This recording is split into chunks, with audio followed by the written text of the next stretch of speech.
이 시간에는 죽음을 뚫고 찾아오신 예수님이라는 제목으로 함께 말씀을 나누기를 원합니다. 제가 오늘 주일 강단은 처음 서보는데 그 어떤 장로님께서 지난주에 식사를 하다가 저한테 이렇게 얘기를 하셨어요. 설교를 많이 해보신 것 같다. 너무 떨지도 않으시고 긴장하지도 않으시는 것 같다라고 이렇게 이야기하셔서 저도 모르게 진짜 본의 아니게 고개를 끄덕이면서 네라고 대답을 했는데, 제가 지금 솔직히 말씀을 드리면 겉으로 보기에는 전혀 긴장하는 것 같아 보이지 않으지만 발이 엄청 떨고 있습니다. 안 보이시죠? 네, 보이셔도 안 보신 걸로 해주시면 좋겠습니다. 오늘 제가 주일 말씀을 전하기 위해서 어떤 본문 말씀을 정할까 고민을 많이 하다가, 지난 주일이 성령 강림 주일이었어요. 성령 강림 주일은 부활절으로부터 50일 되는 날이 성령 강림 주일입니다. 예수님이 십자가에서 못 박혀 죽으시고 3일 만에 다시 살아나신 후에 제자들과 수많은 사람들과 약 50일 동안 이 땅 가운데 계시다가 하늘로 올라가셨습니다. 그래서 그 기간을 기쁨의 50일이라고 부릅니다. 그리고 나서 그 50일이 지나고 예수님 하늘로 올라가시고 그 다음에 성령 강림 주일을 기억하는 거죠. 그게 지난주 6월 8일 주일이었습니다. 그래서 제가 그 기간이 지났다라는 것을 사실은 최근에 깨닫고, 그 기간 동안 있었던 주님의 말씀을 계속해서 떠올리고 또 찾아보았던 기억이 있습니다. 그래서 그 말씀을 함께 전했으면 좋겠다. 그 말씀이 저에게 너무나 기쁨과 감격으로 다가왔기 때문입니다. 그래서 오늘 함께 그 관련된 요한복음 20장에 나타나는 그 예수님이 부활 이후에 제자들과 함께 있었던 이야기를 함께, 그 기쁨의 말씀을 함께 나누고자 합니다. 우리가 하루하루를 살아간다라는 것은 어찌 보면 뒤집어서 생각하면 죽음을 향해 계속해서 뛰어가고 있다라고 생각할 수 있을 것입니다. 그렇게 생각하지 않으십니까? 내가 하루하루 그냥 지나쳐가는 하루인 것 같지만 사실은 나도 모르게 나도 지금 죽음을 향해서 계속해서 다른 박질을 하고 있는 것이다 마찬가지라는 것입니다. 제가 길을 가다가 어떤 카페에서 간판에 적어놓은 글을 보고 너무 인상 깊어서 적었던 기억이 있습니다. 이렇게 적혀져 있었습니다. 학교 다닐 때에는 입시 준비를 하고, 대학 가면 취업 준비를 하고, 취업을 하면 결혼 준비를 하고, 결혼을 하면 자녀들 챙기기에 바쁘고, 그리고 자녀가 다 자라면 노후 준비를 한다. 전부 어떤 공통되는 단어가 하나 있는 것 깨달으셨습니까? 준비가 있죠. 우리는 현재를 살아가는 게 아니라 지금 내가 살아가는 것은 사실 다 준비하는 시간이라는 겁니다. 어떻게 생각하실지 모르겠지만 우리가 생각하는 이러한 준비는 사실 두려움으로부터 비롯된 것입니다. 미래에 내가 일어나지 않게 될 일이 어떻게 진행될지 모르는 것에 대한 두려움. 그래서 저는 그 궁극의 그 끝에는 죽음에 대한 두려움으로 점철되지 않을까 하는 생각이 들었습니다. 좋은 대학 못 가면, 좋은 직장 못 구하면, 결국 노후 준비도 제대로 못하면 결국 이렇게 초라하게 죽는 것 아닐까 하는 염려의 본질은 죽음의 본질과 맞닿아 있다라는 것입니다. 그래서 인간이 과학과 의료기술을 계속해서 발전시키고 있습니다. 어떤 두려움으로부터 비롯된 겁니까? 죽음에 대한 두려움 때문입니다. 인간이 어떻게 하면 죽음을 조금이라도 늦추어 볼 수 있을까에 대한 고민이 과학과 의료기술을 발전시켰다라는 것입니다.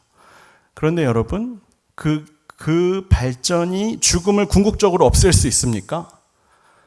절대로 늦출 뿐 없앨 수는 없습니다.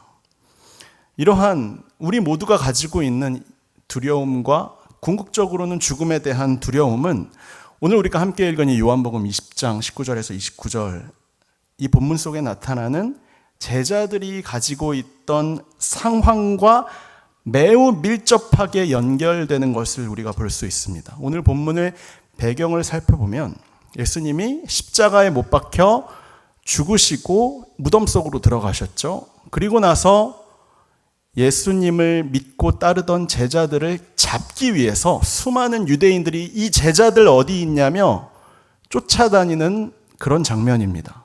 제자들은 자신들을 죽이러 다가오고 있는 유대인들을 피해서 저 아무도 갈 수 없는 다락방의 문을 꽁꽁 걸어 잠그고 숨어 있는 상황입니다. 그런데 이처럼 숨어 있는 제자들을 향해서 예수님이 그 문에 똑똑 두들겨서 문 안으로 들어오신 것이 아니라 그 문을, 그 벽을 뚫고 들어오셔서 제자들 앞에 나타나신 것이 오늘 우리가 함께 읽은 본문의 시작입니다. 우리 19절 한번 같이 읽어볼까요? 그날 함께 읽을게요. 시작. 이날 곧 안식 후 첫날 저녁 때 제자들이 유대인들을 두려워하여 모인 곳에 문들을 닫았더니 예수께서 오사 가운데 서서 이르시되 너희에게 평강이 있을지어다. 주님은 죽음을 두려워하고 있는 제자들의 문을, 벽을 뚫고 그 자리에 침투하셔서 그들에게 너희에게 평강이 있을지어다라고 이야기합니다.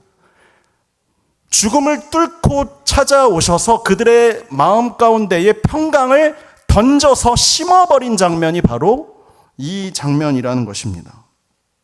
너희에게 평강이 있을지어다 라고 말씀하신 이 말씀은 단순한 인사가 아니라 죽음의 권세를 이기신 주님의 능력 선언입니다.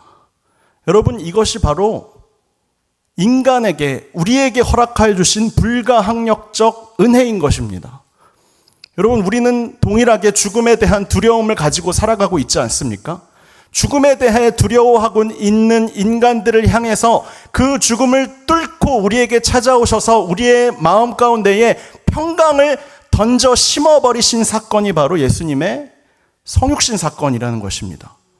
주님께서 제자들에게 찾아오셨던 것처럼 우리에게도 동일하게 찾아오셨습니다. 그것을 우리는 한마디로 은혜다라고 표현할 수 있는 것입니다. 아무 대가 없이, 조건 없이, 우리가 그런 자격을 갖추지도 않았음에도 불구하고 우리에게 주님은 평강을 허락해 주셨습니다. 그래서 빌립보서 4장 6절과 7절에서 이렇게 이야기합니다. 함께 읽어볼까요? 시작.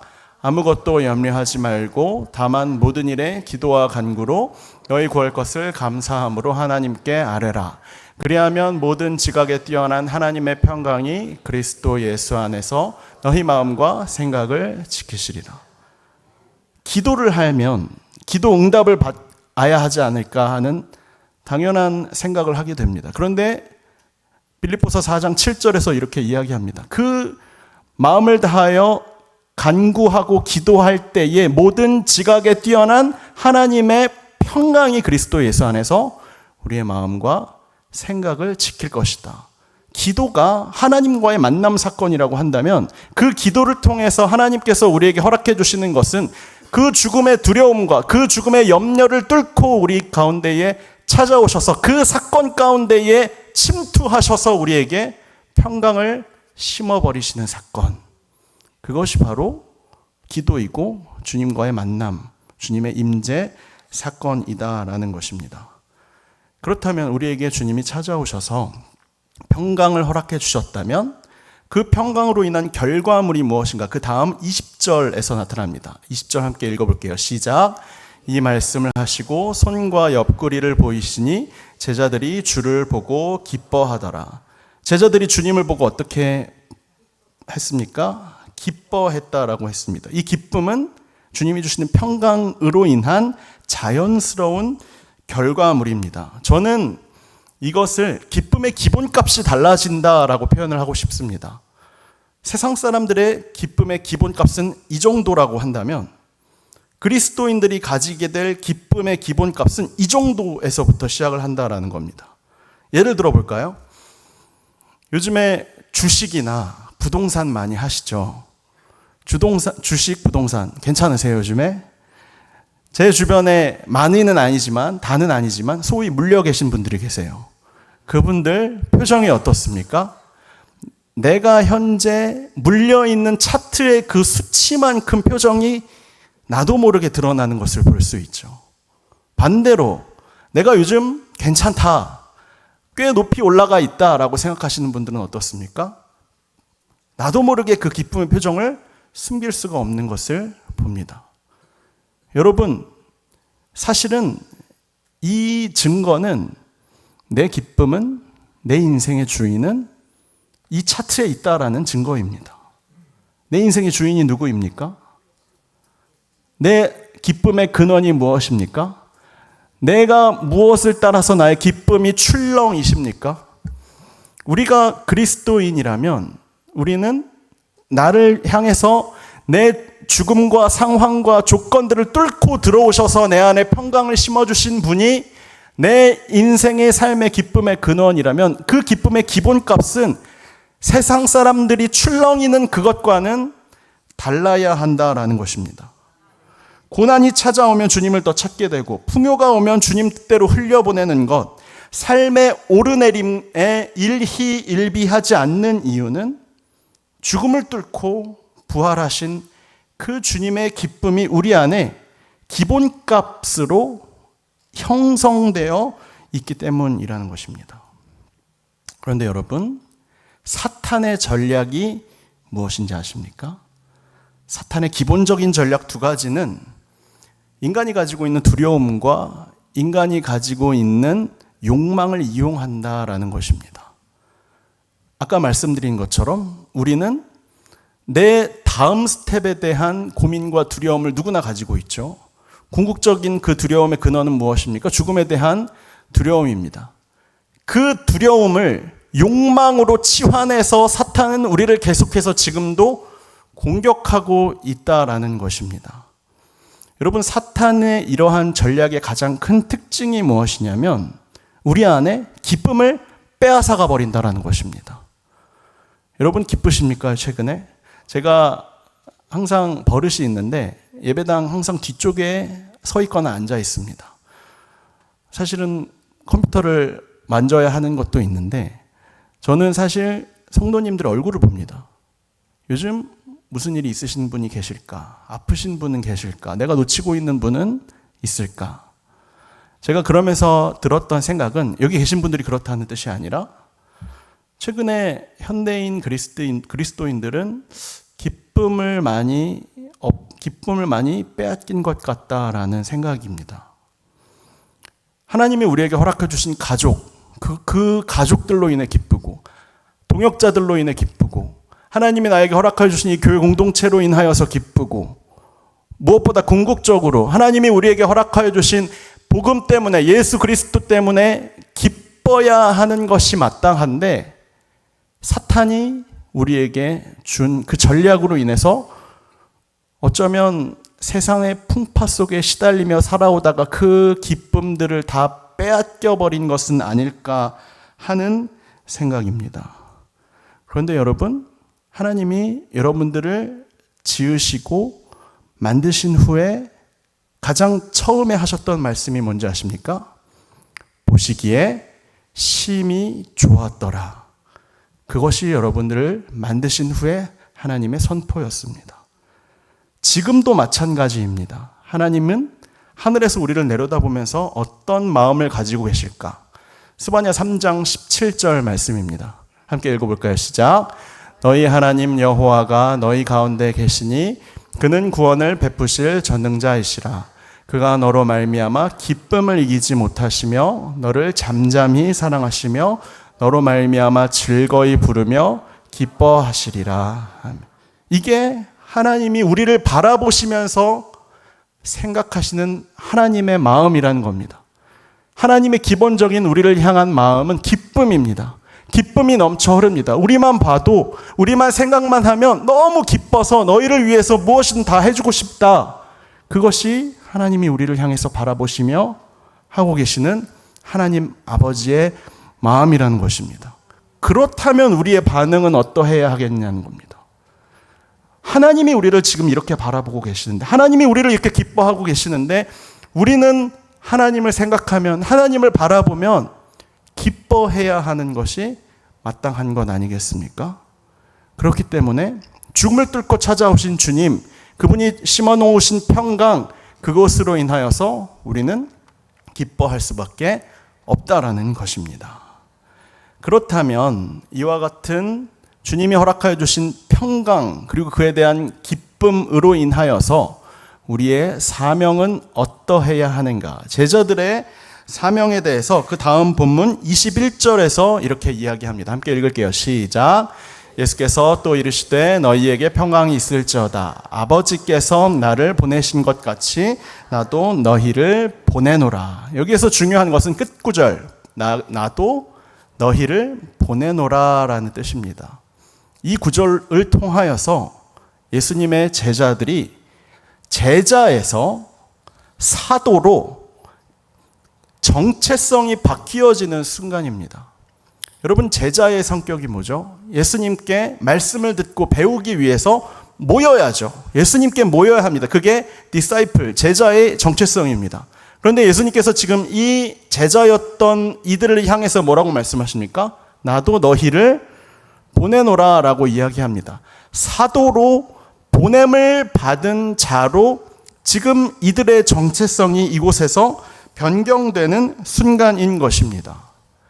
그래서 주님께서는 사도행전 1장 8절에서 그들의 직접적인 사명이 무엇인지에 대해서 이야기를 하고 있습니다. 우리 주보의 첫 번째 면에 우리 표대를 향해 달려가는 공동체라고도 적혀 있는데, 사도행전 1장 8절이 주님이 이 땅을 떠나시면서 마지막으로 제자들을 향해서, 사도들을 향해서 하신 명령, 미션입니다. 함께 읽어보겠습니다. 시작.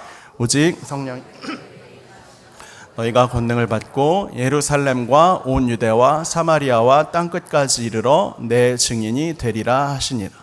예루살렘과 온 유대와 사마리아와 땅끝까지 온 세계에 퍼져서, 다시 말하면 우리가 주일에 예배를 마치고 교회 당을 떠나서 우리가 가야 할 삶의 자리로 흩어져서 우리는 이곳에서 배운 것을 가지고, 내가 배운 이 복음을 가지고, 말씀을 가지고 살아내야 하는 것이 주님이 우리에게 내가 너희들을 보낸다, 흩어지라 라고 하신 명령인 것입니다. 그런데 여러분, 사도행전 11장을 보면 두 가지 교회가 대조되어 나타납니다. 첫 번째는 예루살렘 교회이고 두 번째는 안디옥 교회입니다. 예루살렘 교회는 굉장히 오래된 사람들입니다. 신앙이 오래된 사람들. 그런데 이들은 자신들의 사명이 무엇인지를 까먹었습니다. 잊어버렸습니다. 그들 안에서 매일 모여서 당파 싸움하고 있다가 결국 그들은 흩어지라, 내가 너희를 보낸다라고 하는 그 사명을 잊어버린 채 그곳에서 그냥 계속 머물러 있습니다. 한편 안디옥 교회는 주님이 우리에게 허락해 주신 그 사명을 따라서 수많은 박해와 수많은 어려움들이 있었지만 주님이 그런 계기를 통해서 흩어지라라고 하는 그 뜻을 깨닫고 그 자리에서 흩어집니다. 그래서 여러분, 사도행전 11장 이후 12장부터는 예루살렘 교회 사람들은 전혀 나타나지 않습니다. 역사의 전면에서 사라진 것입니다. 그러나 안디옥 교회 사람들은 그들의 활발한 복음 전파 사역이 무엇인지에 대해서 12장부터 매우 자세하게 나타나 있는 것을 볼 수 있습니다. 어떤 교회가 되고 싶으십니까? 주님의 사명을 감당하는 교회, 표대를 향해서 달려가는 교회, 온 유대와 사마리아와 땅끝까지 이르러 내가 예수 그리스도의 증인이 되겠다. 내가 능력을 받았다면, 내가 복음을 받았다면, 주님이 나에게 기쁨과 평강을 주셨다면 그것에 감격해서 그것을 너무 전하고 싶어서 세상 가운데 나아가서 전하는 것, 그것이 바로 주님이 우리에게 허락하여 주신 사명이라는 것입니다. 그런데 여러분, 현실을 돌아봐서 복음 전하기 괜찮으십니까? 복음 전하는 거 쉬우세요? 보통 이렇게 관계를 잘 하다가 교회 좀 나가자고 막 이렇게 이야기만 하면 표정이 어떻게 바뀝니까? 나는 교회는 싫어. 여러분, 젊은 분들에게도 제가 몇 번 해봤는데 쉽지 않더라고요. 여러분, 복음을 전하는 것은 쉽지 않습니다. 그럼 어떻게 전해야 할까? 저에게 굉장히 많이 물어보시는데, 복음을 어떻게 전하면 됩니까? 어떻게 하면 전도를 잘 할 수 있습니까? 물어보시는 분들이 굉장히 많으신데, 제대로 대답을 제가 해드렸는지는 모르겠지만, 그래서 주님께서 우리에게 주신 분들이 있습니다. 주님이 우리에게 허락하여 주신 분, 바로 성령님입니다. 22절 함께 읽을까요? 함께 읽을게요. 시작. 이 말씀을 하시고 그들을 향하사 숨을 내쉬며 이르시되 성령을 받으라. 흩어져서 보냄을 받은 곳에서 복음을 전하기에 우리는 연약하고 우리는 부족합니다. 우리는 능력이 없습니다. 그래서 주님께서 우리에게 주신 분이 바로 성령님이신 것입니다. 여러분들 여기에서 보시면 숨을 내쉬며 이르시되라는 구절이 나오죠. 예수님이 그냥 성령을 받으라라고 하지 않으시고 숨을 내쉬며 라고 말씀을 하십니다. 여러분, 이 구절은 주님이 우리를 흙으로 빚으실 때 그 장면을 떠올리게 하는 구절입니다. 주님이 우리를 태초에 천지를 창조하시고 마지막으로 인간을 흙으로 빚으셨죠. 흙으로 빚으신 후에 그 찰흙 모양인 그 인간 형상을 향해서 하나님이 숨을 불어넣으셨습니다. 그제서야 자리에서 일어나서 인간이 될 수 있었다라는 것입니다. 여러분, 이게 어떤 의미입니까? 우리는 주님이 숨을 불어넣어 주시지 않으면 한순간도 살아갈 수 없는 존재라는 것입니다. 주님이 우리에게 은혜를 허락하여 주시지 않으면 한순간도 살아갈 수 없는 존재라는 것입니다. 그래서 여러분, 우리는 어떤 인간입니까? 은혜 의존적 인간입니다. 우리는 주님의 은혜만을 의지하며 살아갈 수밖에 없습니다. 주님이 소마저 허락하여 주시지 않으면 우리는 당장 내일의 삶을 기대할 수 없습니다. 라는 것입니다. 여러분, 성령을 받는다라는 것은 내가 누구인지를 깨닫게 해주는 것입니다. 성령님께서 우리에게 주님, 우리는 은혜 없이는 살아갈 수 없습니다 라는 것을 깨닫게 해주시는 분이라는 사실입니다. 그래서 우리는 은혜 의존적 존재로 살아갈 수 있습니다. 이와 같이 죽음의 두려움을 뚫고 평강과 기쁨을 허락해 주심으로 말미암아 우리가 누구인지 은혜만 의지하며 살아갈 때, 성령의 능력을 의지하며 살아갈 때에 그 다음에 우리는 어떻게 되어야 하는지에 대해서 다음 24절에서 이렇게 이야기합니다. 다시 함께 읽어볼게요. 시작. 12제자 중에 하나로서 디두모라 불리는 도마는 예수께서 오셨을 때에 함께 있지 아니한지라. 그런데 제자 중에 한 사람이었던 도마는 그 현장에 함께 있지 않았습니다. 여러분, 은혜와 평강을 가지고 내가 하나님의 은혜 없이는 살아갈 수 없다라는 것을 깨닫는 사람이 한 사람, 두 사람 늘어가는 것을 여러분 뭐라고 하냐면 부흥이라고 말합니다. 여러분, 부흥의 현장을 가보신 적 있으십니까? 제가 2년 전에 아마 이 근처에 켄터키에 있는 에스버리 대학교라는 곳에서 부흥이 있었다라는 소식을 제가 멀리 한국에서 듣고 엄청 찾아봤습니다. 영상과 기사와 인터넷 소식을 엄청 찾아봤습니다. 그리고 나서 들었던 생각이 두 가지였습니다. 첫 번째, 나도 저 부흥의 현장에 함께 있었으면 얼마나 좋았을까 하는 겁니다. 그리고 두 번째, 내가 예배하는 그 현장이 부흥의 현장이 될 수 있으면 얼마나 좋을까 하는 겁니다. 여러분, 우리가 같이 함께 이 시간 있다가 기도할 텐데 그때 이렇게 기도했으면 좋겠습니다. 주님, 우리가 함께 예배하는 이 현장이 부흥의 현장이 되게 하여 주시옵소서. 주님의 기쁨과 주님의 평강으로 인해 주님만 의지하며 은혜만 의지하며 살아가는 성령의 사람들이 이곳에서 눈동자처럼 불어나게 하여 주시옵소서.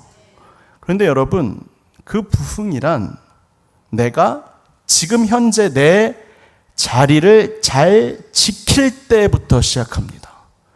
여러분, 도마는 어떠했습니까? 그 예수님이 나타나신 현장에 있지 않았습니다. 그래서 도마가 그 다음에 어떻게 하는지 아십니까?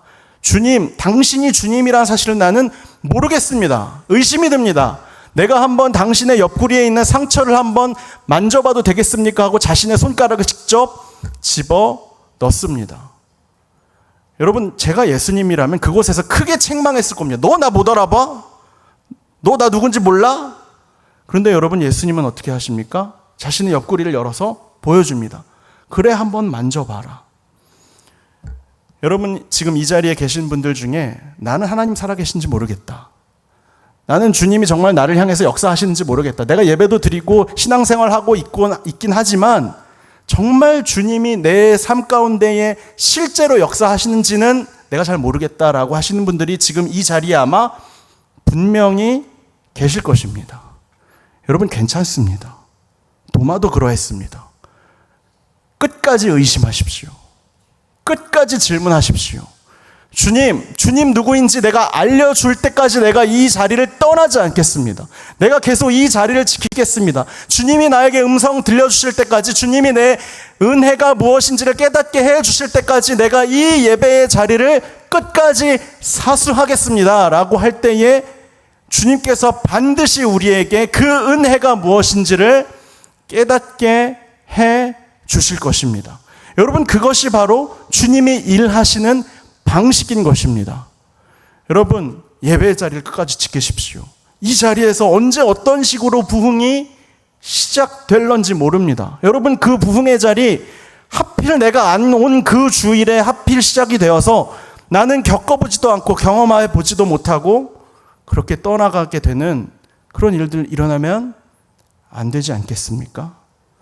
여러분, 이 자리에서 주님, 그렇습니다. 죽음을 뚫고 우리 가운데 찾아오신 예수님, 주님이 우리에게 평강 허락하여 주시고 기쁨 주셔서 우리는 주님 없이는 살아갈 수 없는 은혜의 절대 의존적 존재라는 것을 깨닫고 살아갈 때에 주님 누구이신지 알려주십시오라며 끝까지 질문하며 살아가는 모든 이들에게 주님께서 이 자리, 이 공간 가운데에 반드시 부흥을 허락해 주실 것입니다. 성령께서 이 자리 가운데 함께 해 주실 것입니다. 성령께서 반드시 임재해 주실 것입니다. 우리가 이 시간 함께 그 은혜를 구하며 기대하며 함께 찬양하기를 원합니다.